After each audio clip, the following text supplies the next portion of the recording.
Ah, le voilà, le vigneron qui presse les noix de coco au petit-déj pour Salut, en Pilou. extraire le jus. Oh, en quelque sorte, mais et pas que si tu savais.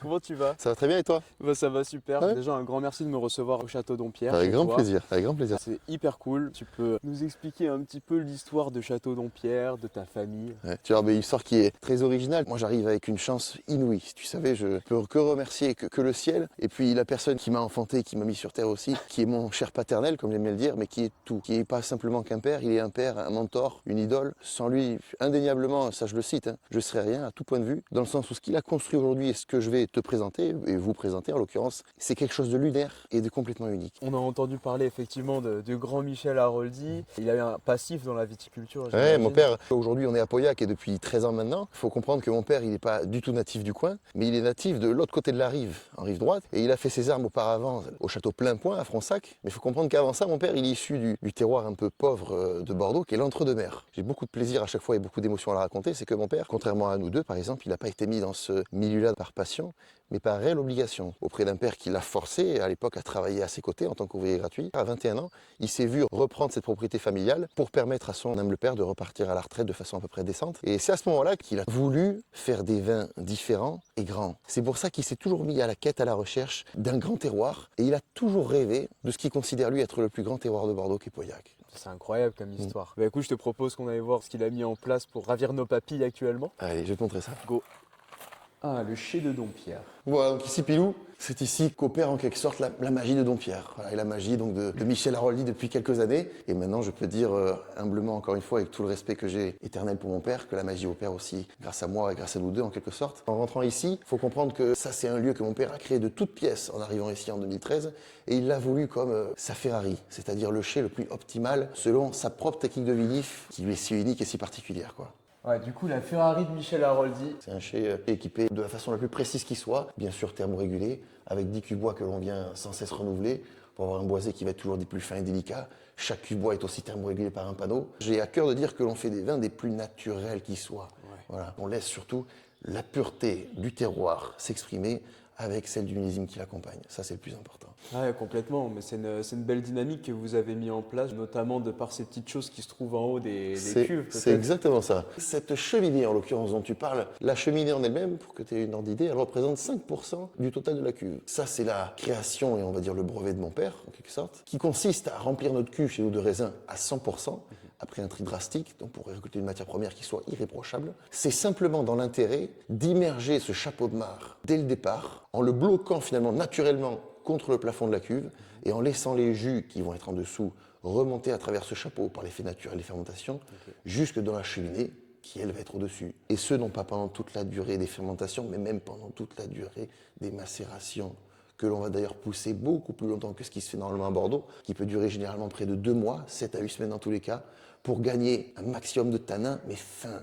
L'extraction, chez nous on vient extraire en évitant l'oxygénation à 100%, donc c'est-à-dire en n'utilisant à aucun moment une seule pompe, en ne faisant aucun remontage, aucun pigeage, donc pour une extraction basée sur l'infusion. Si je comprends bien, il n'y a pas de remontage grâce au Et système. complet, il y en a zéro. Donc, effectivement, je pense que tu as un jus déjà, de par le tri, qui est hyper sain, hyper propre. Avec des macérations plus longues, tu gagnes tout en rondeur, mais en gardant un fruit dans un milieu qui va être réducteur au final, Tu puisque as tout pas de compris, contact. ce sont les mots très justes. Ça apporte un vin qui casse les codes un petit peu de Pauillac quand même, parce Complet. que c'est un vin qui est tout en finesse, de par des extractions qui sont très fines et un tanin qui est respecté. C'est exactement ça. Cette méthode, elle nous fait être considérés d'autant plus aujourd'hui comme les plus bourguignons des Bordelais. Voilà. Tu veux qu'on se prenne quelques bouteilles et qu'on aille à la maison, là, tranquille? Si tu veux, hein. Allez, on fait ça.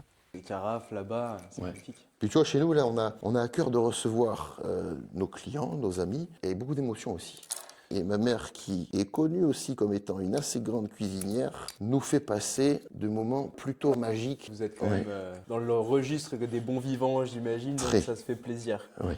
Tiens, goûte blanc déjà, tu vois. Allez, Dampierre blanc. Alors ça, je l'ai jamais goûté pour le coup. Tu veux voir ce dont je te parlais tout à l'heure, ce Ouais. profil ligérien, hein, parce qu'il n'y a pas d'autre mot. Hein, donc, Je parle à un convaincu, hein. Moi je suis de là-bas, donc ben, tu vois, donc, il est très agréable déjà au nez. Vraiment sur un Sauvignon qui a des tioles mais qui sont très légères et qui sont agréables, qui restent quand même bien sur le fruit. Et là, t'as l'agrume à fond. Des jolies notes de pamplemousse rose. Ah ouais.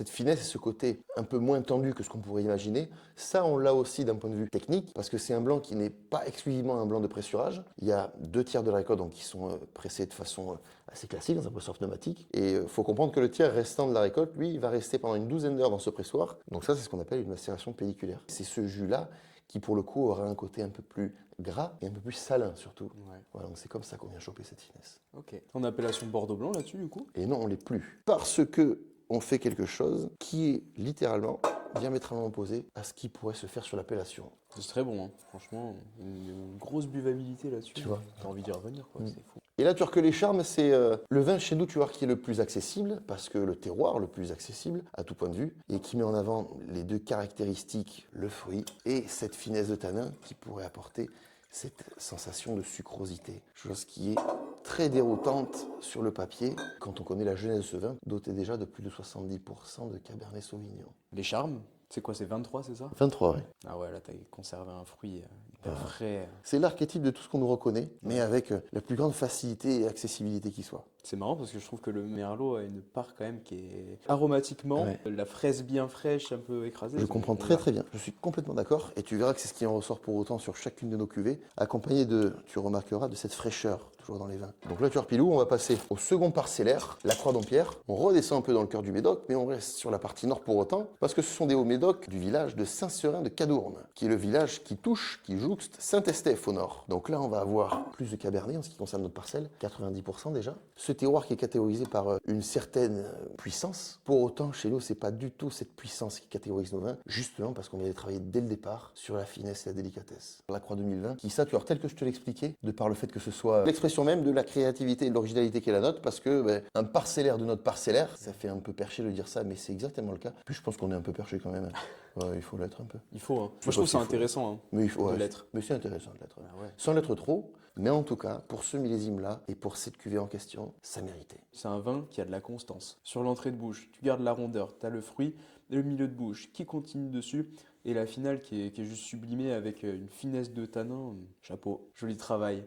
Merci. C'est assez marrant parce que c'est vrai que là, en fonction de la gamme, pour le coup, il y a une pâte, certes, mais il y a une aromatique qui est différente sur chaque cuvée. Ouais. Alors là, maintenant, Pilou, on passe notre plus belle parcelle à Pauillac. Allez. Et d'autant plus originale parce qu'elle est composée exclusivement, cette parcelle, que de Cabernet Sauvignon. Donc là, tu vois que ça, c'est l'exemple parfait de notre signature mais qui met en avant cette grande finesse et cette grande délicatesse. Me tarde de goûter alors. Merci encore beaucoup pour l'accueil. Santé Pierre-Louis, je t'en prie, avec grand plaisir. Et ouais. Et là, à l'aveugle, peu de personnes pourraient partir sur 100% Cabernet Sauvignon. Complètement. C'est marrant parce que c'est exactement la chose sur laquelle j'allais revenir. Tu me disais qu'une expression très bourguignonne des terroirs bordelais, plein fer.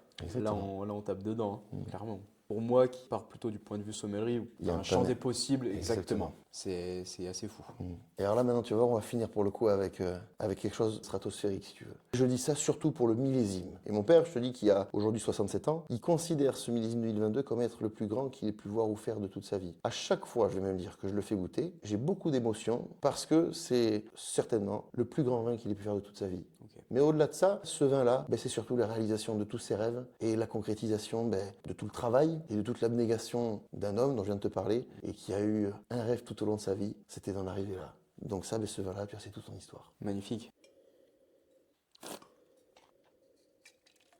On y est. Tu vois. Du coup, ouais. Le tanin sucré, parce que la finale, elle est sur les tanins, mais avoir de la rondeur en finale, c'est quelque chose qui est moins connu, quoi. Exactement. Ouais. C'est marrant parce que tu vois, en comparant le Dompierre 21 et 22, pour moi, il y a deux perspectives assez différentes. Ah, complet. C'est là que ce millésime est un peu même incompréhensible. Parce que tu vois, c'est un millésime que l'on sent, que l'on voit à chaud, mais pour autant qui est d'un équilibre incroyable. Parce que tu sens d'ailleurs qu'il y a une acidité aussi qui vient t'apporter du peps. Alors que sur le papier, c'est pas du tout ce qui était amené à penser. T'as à peu près tous les curseurs qui sont positionnés au plus haut, quoi. Franchement, c'est un vin qui donne envie d'y aller, là, reconnaît. T'as quand même des petites notes un peu caramel qui commencent à arriver là. Voilà, Pilou. Tout ce que l'on fait aujourd'hui, tu vois. J'aime bien aussi poser une petite question sur les accords mets et vins. Je sais que toi, t'es un bon vivant, t'aimes bien te faire des bons frichtis avec les copains. Qu'est-ce qui t'a marqué en accord?